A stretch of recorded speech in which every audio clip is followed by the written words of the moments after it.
Picture this. Freezing Saturday, 1982, standing in football terraces.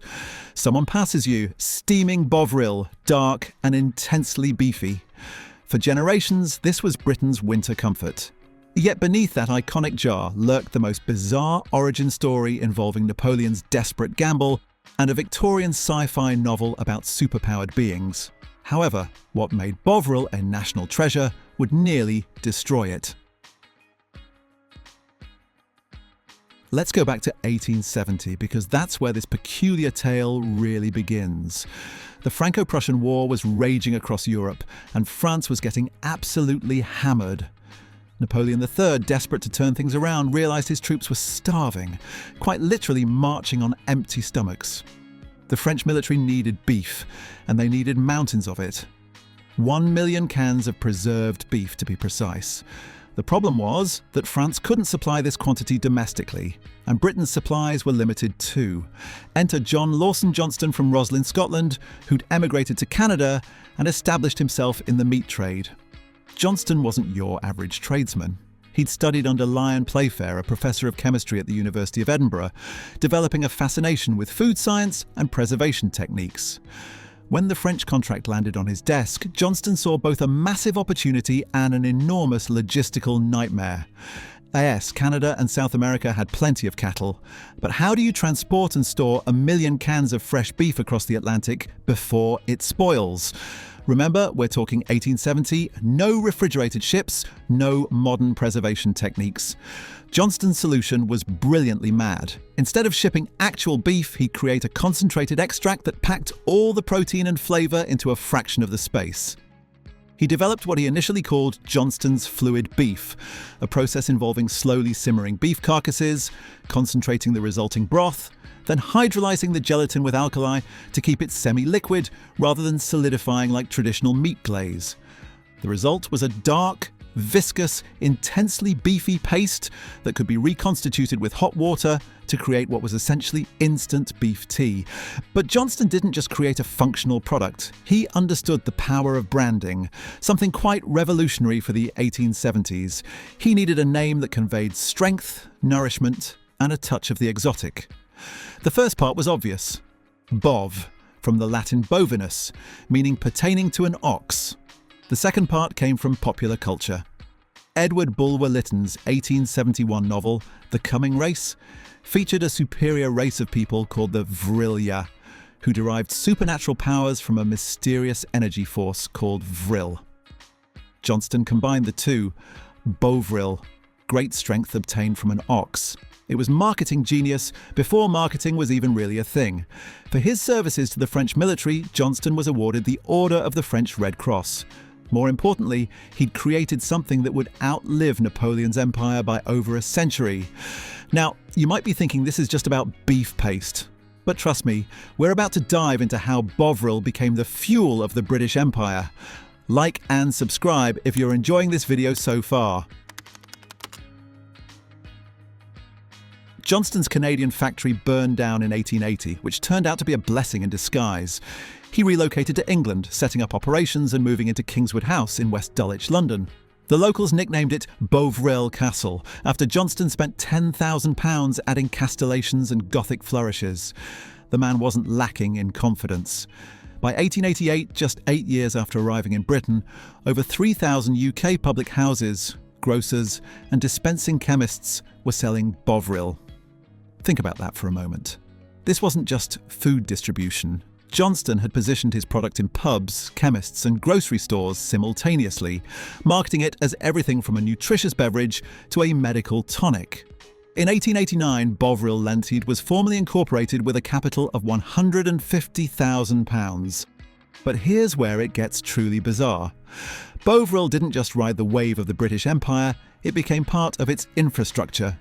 In 1908, the company purchased 500,000 acres of land in Argentina, establishing massive cattle ranches and a processing factory in Santa Elena, about 450 miles north of Buenos Aires. There's literally a town in Argentina called Bovril because of this operation. The company also ran ranches in Australia, This was vertical integration on an imperial scale, controlling everything from grazing cattle in the southern hemisphere to shop shelves across Britain. The product became essential military rations during the Boer War. During the 1900 siege of Ladysmith, British troops trapped inside the garrison actually created their own knockoff version from horse meat when supplies ran out. They called it Chevril, a portmanteau of cheval, French for horse, and Bovril. Imagine being so desperate for that specific taste that you'd boil down horses to replicate it. That's not just a product, that's a cultural dependency. During World War I, Bovril was everywhere on the Western Front. The 1930 memoir, Not So Quiet, Stepdaughters of War, describes orderlies making Bovril for wounded soldiers at Mons when the bearers and ambulances were being shelled. When you're being bombarded and still insisting on beef tea for the casualties, that tells you something about how deeply embedded this product was in British military culture. Ernest Shackleton's doomed endurance expedition. When his team was marooned on Elephant Island from 1914 to 1917, Bovril beef tea was the only hot drink they had. Not coffee, not actual tea, but reconstituted beef extract.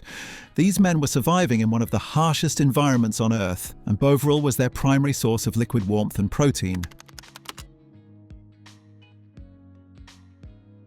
After John Lawson Johnston died in 1900, his son George took over the business. George was even more successful than his father, and in 1929 he was made Baron Luke of Pavenham, literally becoming nobility through beef extract. The Johnston family had gone from Scottish tradesmen to the House of Lords in 2 generations, all thanks to concentrated beef broth. The advertising campaigns during this period were absolutely outrageous by today's standards. The most infamous depicted Pope Leo XIII seated on his throne holding a mug of Bovril with the slogan, "The two infallible powers, the Pope and Bovril." Just think about that for a moment. A British company was claiming their beef paste had the same level of divine authority as the head of the Catholic Church. The audacity is breathtaking, and somehow they got away with it. No social media outrage, no boycotts, just aggressive marketing that equated spiritual infallibility with reliable nutrition. Bovril was marketed as a superfood decades before that term was even coined. Advertisements claimed it could prevent influenza, build strength, and provide superior nutrition. Some ads showed women flying planes, playing golf, and swimming, all supposedly sustained by Bovril. The messaging was clear. This wasn't just food, this was fuel for modern life, for adventure, for empire building. The product embedded itself into British sporting culture, particularly football. During winter matches, fans clutching thermoses or paper cups of steaming Bovril became as iconic as the game itself.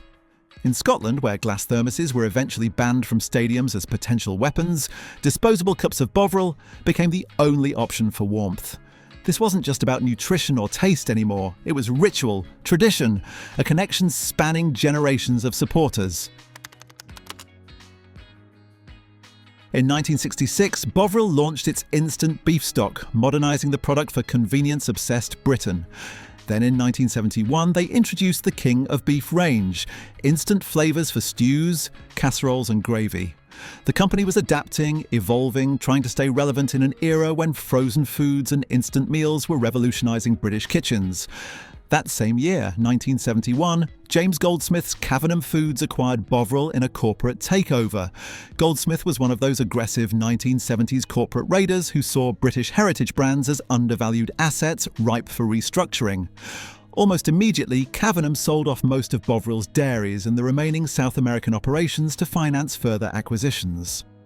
The Bovril estates in Argentina, that 500,000 acres that had been part of the company since 1908, had already been sold off in 1970. The enterprise that had once controlled beef production from pasture to consumer was now just a brand name and some factories. The 1970s and 1980s saw Bovril fighting to maintain cultural relevance. They hired British mountaineer Chris Bonington for television commercials, showing him melting snow and ice while recalling his Everest ascent, warming himself with Bovril. The message remained consistent. British endurance facing harsh conditions with nothing but determination and a hot cup of beef extract. It worked to a degree, keeping Bovril visible even as tastes evolved and younger generations found it increasingly dated. By 1980, the Beecham Group had acquired it. In 1990, it passed to CPC United Kingdom Limited, which became Best Foods Inc. in 1998.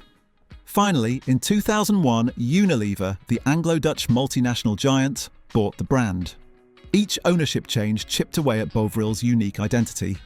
It was no longer a family business with aristocratic pretensions and cattle ranches spanning continents. It was just another product in a multinational's portfolio, competing for shelf space with dozens of other convenience foods. But here's where things start to get really interesting. Like and share this video if you're finding this fascinating. And then came the crisis that nearly killed Bovril altogether, BSE, bovine spongiform encephalopathy, better known as mad cow disease. Starting in the mid-1980s, British cattle began developing a horrifying degenerative brain disease caused by misfolded proteins called prions. These proteins turned cows' brains literally spongy, causing bizarre behaviour, inability to walk, and inevitable death. Worse, scientists discovered it could jump to humans, causing variant Creutzfeldt-Jakob disease, an incurable and always fatal condition. The epidemic exploded through British herds.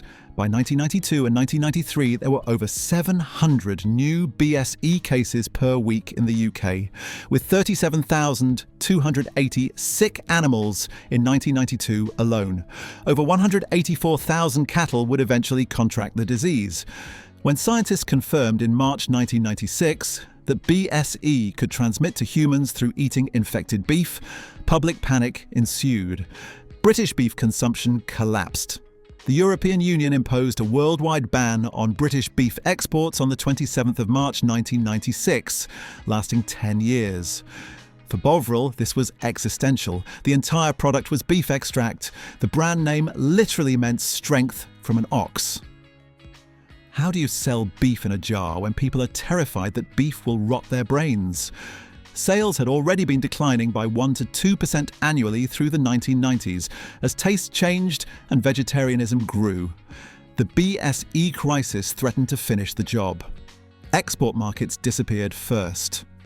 Bovril had traditionally exported 20% of its production, but that dropped to 7% as countries imposed restrictions.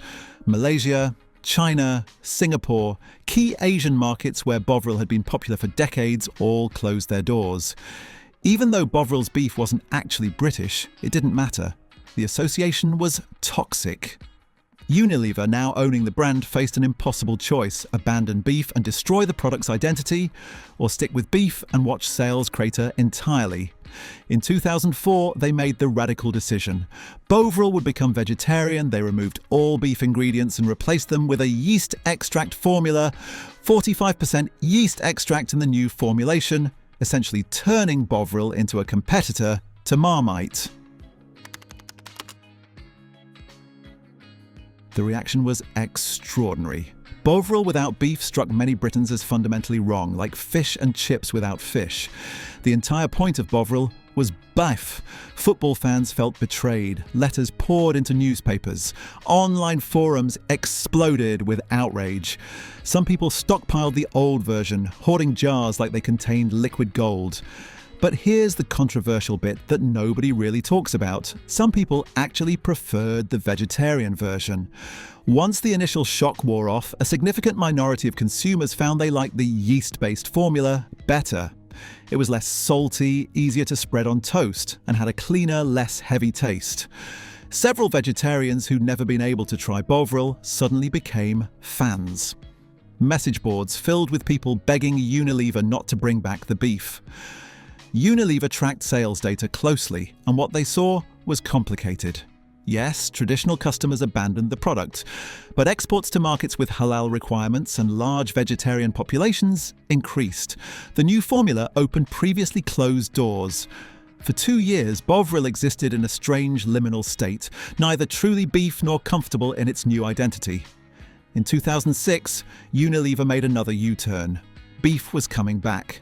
The BSE crisis had calmed, export bans were lifting, and testing procedures had improved. More importantly, British consumers were demanding the original formula. In November 2006, beef extract returned to Bovril's ingredients list. This created its own controversy. Vegetarians who'd embraced the new version were suddenly cut off. Unlike with Marmite, where Unilever offered multiple varieties, they didn't maintain a vegetarian Bovril line. You could have beef Bovril, chicken Bovril, or nothing. People who'd spent 2 years discovering they liked vegetarian Bovril were back where they started. The BSE crisis and vegetarian period revealed something fascinating about Bovril's place in British culture. For traditionalists, Bovril without beef was a betrayal, a surrender to food safety panic and politically correct vegetarianism. For others, it proved that Bovril's essence wasn't really about beef at all, but about a specific taste and cultural association that could exist without animal products. The controversy showed that Bovril had become something bigger than its ingredients, a symbol people felt ownership over and protective of. So where does that leave Bovril now in 2025? Honestly, it's complicated. Walk into any British supermarket and you'll find it on the shelves, still in that distinctive jar with the red lid. It's made in Burton-upon-Trent, Staffordshire, and Unilever still produces about 15,000 tonnes annually.